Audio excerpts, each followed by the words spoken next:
What's up, everybody? Welcome into your seventh. Well, it's not the seventh Victory Monday, but your Victory Monday for the seventh victorious day of the week, I guess, of the season.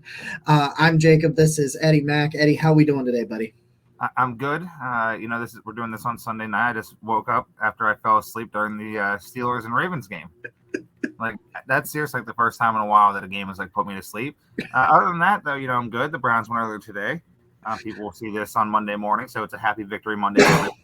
But I couldn't believe how boring this game was. I was like, okay, and then I feel my phone vibrate, and then you're asking me if I'm all right. I was like, oh, Jacob and I are gonna do this, huh? It's like I guess got a little nap in, I guess. Hey, that's never a bad thing to finish your dinner, have a little nap on a Sunday, a little pre-sleep nap. Right. We are sponsored and brought to you guys as always by our friends over at Homage Apparel. I got my I like this one a lot. I got the hoodie of that. Or it's coming. It's on the way. I got the hoodie of the like Heisman Brownies elf, the midfield one. I did. Maybe that's the one. I know the elf's on it. Maybe he's doing that. Dude, I got it a size big. Get it a size too big. Like I went a little up. I just ordered it true to size.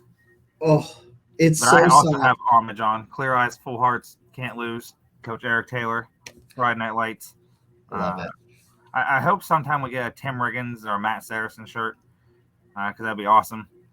Maybe we can send some DMs to him and see what we can come up with. But fantastic shirts. Yeah, I will put a link to the Browns Victory Monday shirts in the description of this. If you're listening to the audio, it's in the description of that as well. If you are watching us on YouTube, please, if you're new here, hit that subscribe button, give us a thumbs up. It really helps us in the algorithms, so we greatly appreciate it. And let's dive into it, Eddie. As always, for this post-game show, I'll go over the numbers real quick, and then we'll work our way through that. So Watson finishes the day 9 of 18, 169 yards, 3 touchdowns. He was sacked 5 times. The offensive line there was a lot of issues. We'll talk about the issues for the first half and that sort of thing. Running the ball, Nick Chubb, 14 carries for 104 yards. Watson, 8 for 31. Jerome Ford had 5 for 9. Brissett had the 2-yard quarterback sneak. Kareem carried it twice for no yards total. He gained 4 and then lost 4. Amari, 3 catches, 105 yards, 2 touchdowns on 4 targets, one catch for 21 yards for Njoku on 3 targets. Harrison Bryant, 2 catches, 19 yards. Donovan Peoples-Jones, 1 for 13 and a touchdown. 1 for 12 for Nick Chubb. Defensively, a sack and a half for Myles Garrett, a sack for Chase Winovich. It was nice to see him have a pretty good game today. A half a sack for Taven Bryan. We had a Denzel Ward interception, 2 Grant Delpit interceptions. And Corey Bajorquez, 46.4, including 2 inside the 20 and a 64-yard punt. And I might add, I wrote an article like 3 weeks ago talking shit about Denzel Ward. He's had 3 great games. Then the next week, I talked shit about Cade York. Hasn't missed a kick since then. So you're welcome. Excellent. And he goes 1 for 1 on the field goal, 37 yards, 3 for 3 on the extra points. That's it for the Browns numbers. Eddie, we'll start in the first half. We've got to start in the first half. But overall, what is your just when you look at the raw numbers part of it, what's your real thoughts just right off the top? The first half was just bad. There was no like rhythm, and at times that they had like 2 turnovers and started in Commander's territory, and it just didn't go anywhere really. They did get down to they struck first, got the 3 from Cade York, which is a big sigh of relief because even though it was like a 27-yarder or something, it was still like, oh my god, can we just please make one? And he did, and they had a chance to extend that lead. He originally made his second field goal. A Commander's penalty pushed that back, or pushed that off the board. Kevin Stefanski elected to go for it from the 3. I love the play call because it's a lot of what we're going to see, and we saw it more in the second half. It's the draw from Watson. Everyone thought, hey, he's throwing it, they're in the gun, but I think he should have took one step back, I think, and then he could have went. Yeah. But at the same time, I obviously I'm not a quarterback in the NFL, but at the same time, there was just a bunch of bodies right in front of him. There was like a brief opening. They didn't get that, but then that didn't matter. They didn't score. They took points off the board. Normally that's a bad thing.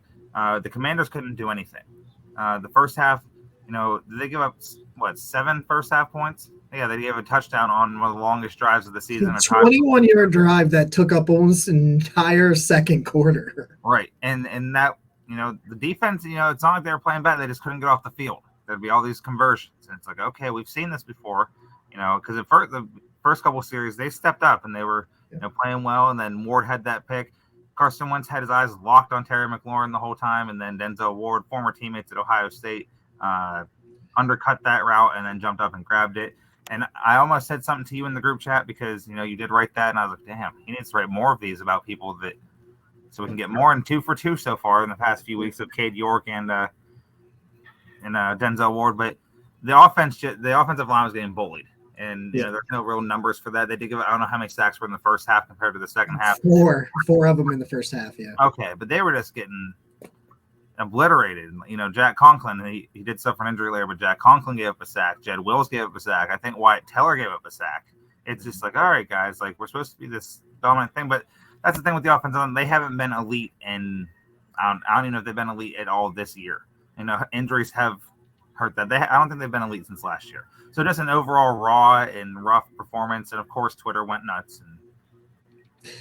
Yeah, Twitter was it's actually quite funny, man, because I was going to make a tweet, not an overall sweeping tweet, but I thought, and we talked about this in our group chats and stuff like that, I thought it was a really good sign that the Browns didn't seem to be quitting when it came into this game. Like They said they weren't sitting Nick Chubb. They were, you know what I mean? Like there was the conversations about, should you sit Myles Garrett? Should you sit Nick Chubb?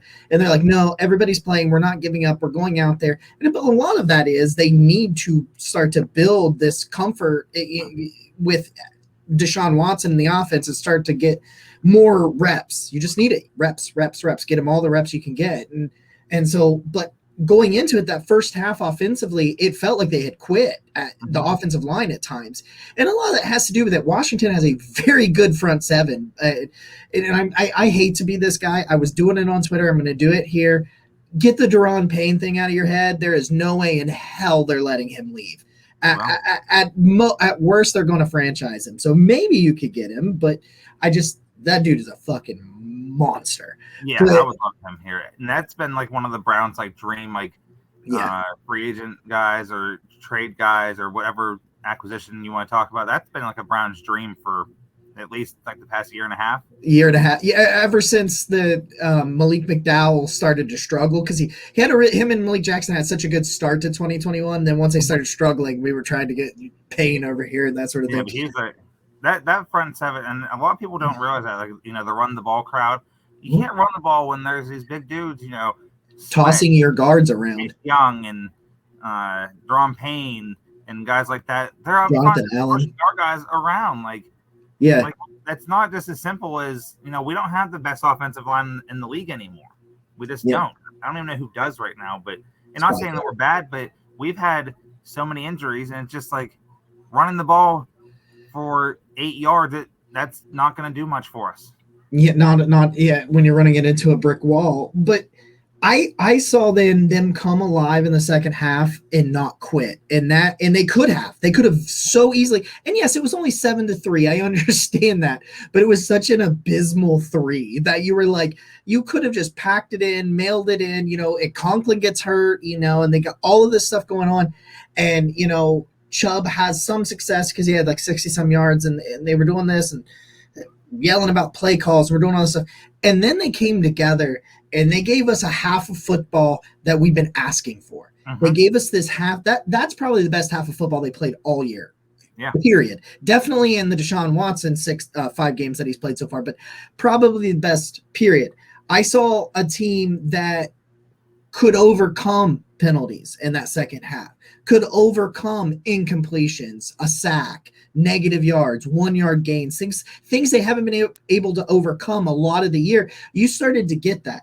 Like Watson, he goes, so 9 of 18 for 169 was his total number, but I have the split right here for the second half, and that was he finishes the second half. What is going on here? Oh, I'm sorry. I didn't bookmark it. I took a screenshot. Sorry. No. He went 6 of 10 for $146 and 3 touchdowns. And so you completed 6 passes, 6 of your 10 attempts, half of your attempts or half of your completions were for touchdowns. And, and I understand there were some open guys and some things like that. Well, they weren't getting open. They weren't getting open. They weren't doing anything in the first half. There was a point where Watson started running and then he gets tripped up for 1 yard gain, or he would have busted it again. Yeah.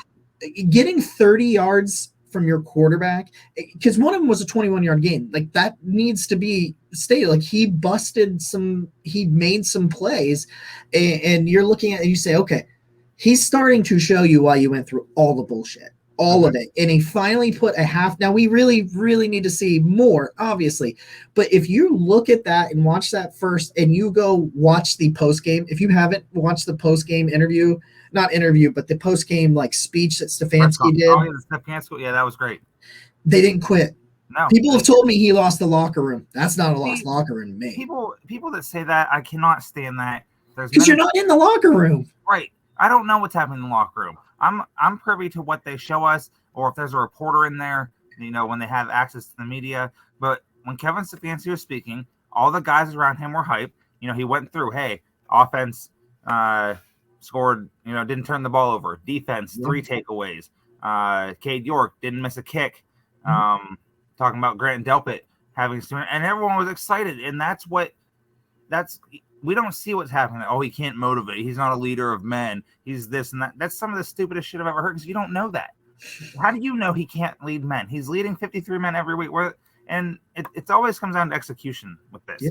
Yeah. And some of these play calls, like the early play call in the first quarter or in the first half, to go for it instead of taking the field goal and just taking the points.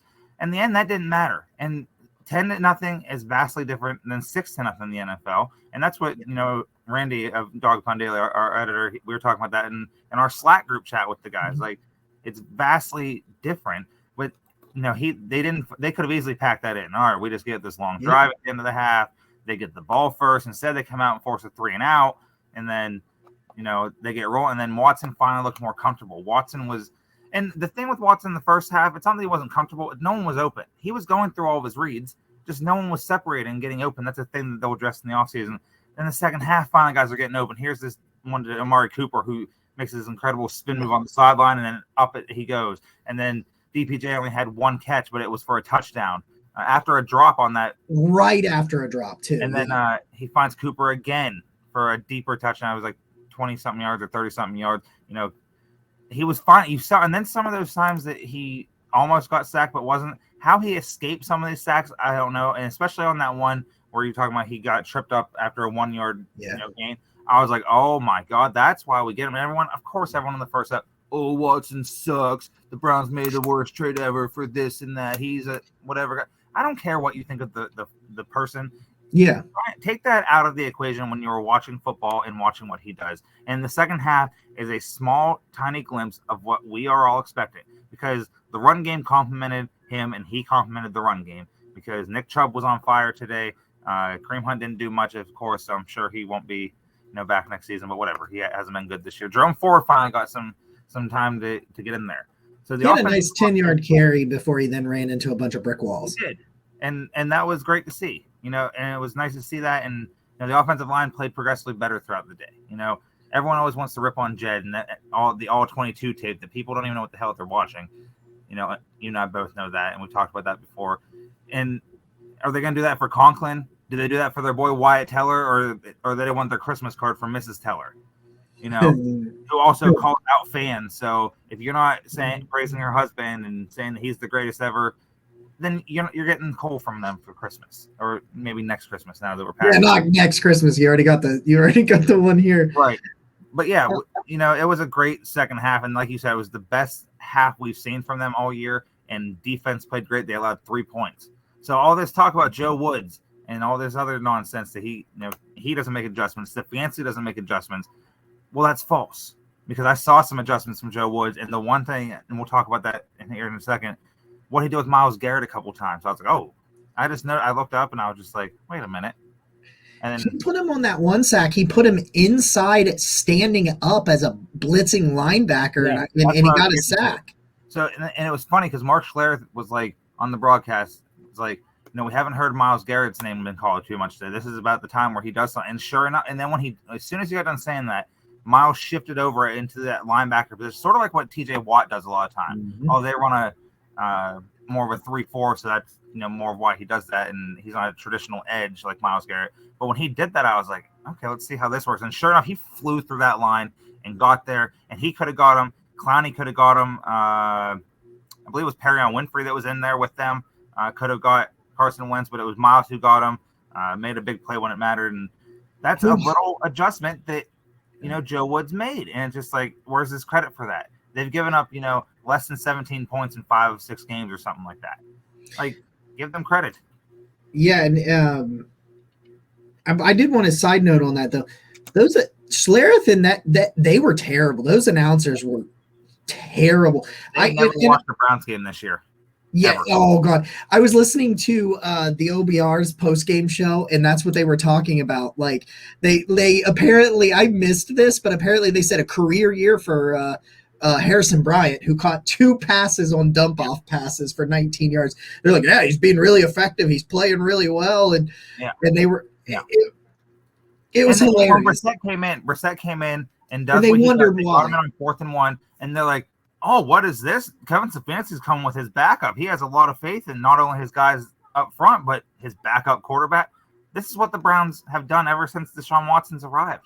And they're going to. How many does Brissett have this year? Like 10? He's got to have like 10. At least. He's had like 3 in a game. But that's what he, besides being a good teammate and, helping Watson come along, that's what his job is now. Okay, great. And hopefully that gets him a payday in the offseason. I hope it does. For some odd reason that he doesn't go somewhere else, I hope he comes back as the backup. I'd love him for a backup, but I just think other teams are going to pay him a little bit to give him a bridge. He would look great up in with the Jets in my mind. I got some Jets friends too, so I really would like it. So we had a listener question, and as we start to wrap this thing up, just immediate quick reaction, these shows right after it, so not a bunch of too in-depth stuff, but we'll get in-depth over on Dog Pound Daily as well as our pods coming up later this week. I'm gonna do this is a 2-parter. I'll do the first part because I have someone, and then I'll give the second part to you. So Jessica asks, who did we feel was the breakout stars of the game on both offense and defense? I'll take the defense real quick if you want to take the offense here in just a second. I want to talk about this guy because I tweeted about him, and then because he had made some plays, I tweeted about it again, and I've been tweeting about it for a while and talked about it on the last 2 episodes of the Barking Browns. We've talked about it a little bit here on some of our post-game shows. And that's Grant Delpit, man. Grant Delpit since week 8 has been a completely different player. Today being the icing on top of the cake, because it, the cherry on top here, the crescendo, if you will, of that rush, because there's been some moments like he bit really hard on that flea flicker, and that was tough to see. But like overall, I think Grant Delpit, this is a completely different Grant Delpit. He gets 2 interceptions in this game. Let me pull up all of his actual numbers real quick. The second interception he had, oh my goodness, that was a great play for a safety, DB, whatever, secondary player. That would have been a great play for a receiver to make, let alone a guy who is on defense because he doesn't catch the ball, and what a interception. That was one of the best interceptions I've seen all season. Toe taps, gets himself control, gets in there and everything, and they reviewed it, and it was good. We're all good, all that good stuff. But on top of that, 7 tackles, 4 solo tackles, a tackle for loss, and 2 pass defenses, 2 deflections on top of the 2 interceptions. And you've seen him, and here's the thing, tackling was questions coming into this year. He missed a tackle today, but like he is only had, I think it's now up to like 4 tackles missed in the back half since week 8. He's a sure tackler. When they put him into the box, that's where he's really, really thriving. But his coverage as a deep safety today, he was on coverage as a deep safety on that second interception. And he's kind of Johnny on the spot in the right place at the right time a lot with some of these interceptions and turnovers that he's been able to get. I think he went into today leading the team in tackles. If I remember correctly, he has led them in tackles for most of the year. That's not necessarily a great stat for your safety to lead your team in tackles. He's around the ball a lot. 103. Grant Delpit has over 100 tackles this year from the safety spot. all I've heard is that Andrew Berry has not drafted any impact players. He has not drafted any Pro Bowlers. None of his draft picks are panning out. Grant Delpit's trash, and that I've watched Grant Delpit time and time again make plays. So this to me was the coming out party for Grant Delpit. Yeah, and people forget that he was injured last year and didn't even get to play. And this year, so like the first half of the season, I still think he was trying to find his footing, and then finally found it, and then it's been off to the races since. And it's been a welcome addition. For me, I was gonna go with him too. If we both did this, I was gonna go with Delpit because he was the best player on the field defensively today. But for me, it was Deshaun Watson offensively. It wasn't eye-popping numbers. The eye-popping number was the 3 touchdowns. So 3 touchdowns, he had 18 completed. 6% of his passes resulted in touchdowns. So 3 different throws, and then half of that in the second half. So he threw however many times, half of that was or something like that, whatever it was. And they were beautiful throws too. Hits Cooper perfectly on the sideline. He had DPJ. It wouldn't have resulted in a touchdown. He dropped it, but then he went through his reads, and here comes DPJ across the middle. And then the Cooper one towards the end to seal the game. He was just doing it all, and then the sacks that he avoided. He got sacked 4 times in the first half, once in the second, but it's what he avoided. And a lot of people are like, oh, he created these sacks. The only reason he created those sacks is because his wide receivers weren't separating and weren't getting open. Sometime this offseason, we're going to see new receivers in the Browns. It'll be Cooper, DPJ, and then maybe some guys that are already there, but maybe some other guys that either draft or pick up in free agency for cheap. But the wide receiver room isn't very good, and it showed in the first half today, and then finally got some separation. David Njoku the first half didn't look like he wanted to play at all. Then when they were winning it, it's like, oh, hey, I can still play. And he had a couple big catches in the second half. Nothing major, but enough to move the sticks. And but yeah, Deshaun Watson, this is everyone was saying, oh, the Browns wasted all this money on him. It's first, and then a lot of people, of course, shut the hell up after that in the second half because like I said, it's not eye-popping numbers, and everyone's like, oh, do this against good teams. Well, this is a team fighting for the playoffs, and we played spoiler to them, and that's what we're going to do. And hopefully the Steelers lose this game as we're talking to this, and we wake up and you guys are watching us on Monday, and the Steelers have lost, and we can make them have one less win than we do, and we finally finish ahead of them in the standings. Yeah, it's going to be for 3 and 4, obviously, but give me that. Or even if the Steelers somehow win this game, and we wake up and it's Monday and they've won the game, we can play spoiler to them and give them their first losing season under Mike Tomlin. So there's a lot to play for. So that is actually really interesting because that was the tidbit I wanted to put out there to wrap this thing up, and that was if the Steelers win tonight, so if they've already won as you guys watch this, the Browns can knock them out of the playoffs next week. Yeah. And that they do that for the second time in 3 seasons under Stefanski because they actually knocked them out in the playoffs year 1. And if the Browns can, manage to win next year, Kevin Stefanski would have won at least 8 games in all 3 seasons. I know that under 500, and a lot of people look at that. Well, he's going to finish over 500 no matter what they do next week. He's going to be over 500 in his time as a coach. No, he should not be fired. We'll talk more about that, on our shows this week. I should be coming back this Wednesday. Took the past 2 off with holidays, but there's a lot of chatter and a lot of people. I was like, oh, are we firing Stefanski or not? Still, didn't see much. But yeah, that'd be awesome to knock them out of the playoffs if they. But at the same time, it would just be awesome if they didn't get that chance. So yeah, in about 45 minutes to an hour, when this game wraps up, I'm hoping that I'll just go to bed happy and be like, yeah, they didn't make it, and now we can just beat them and jump them in the standings. We'll get the 3rd place schedule next year, which is fine, and then we'll go back to hopefully get back to like 2020 form, and everyone will be like, oh, well, you're just beating the inferior opponent. Well, that's what our schedule says we have to play, so we're gonna beat them. I just like dubs. Yeah. Hey, we appreciate all you guys. Seriously, if you're watching this on YouTube and you haven't already, please hit that subscribe button as always. We got all kinds of awesome stuff coming for you guys this upcoming week. So we hope you check all of that out. The most valuable thing you can give somebody is some of your time. So we appreciate you giving some more of your time to us. And, we'll see you guys next time. As always, go Browns. Go Browns.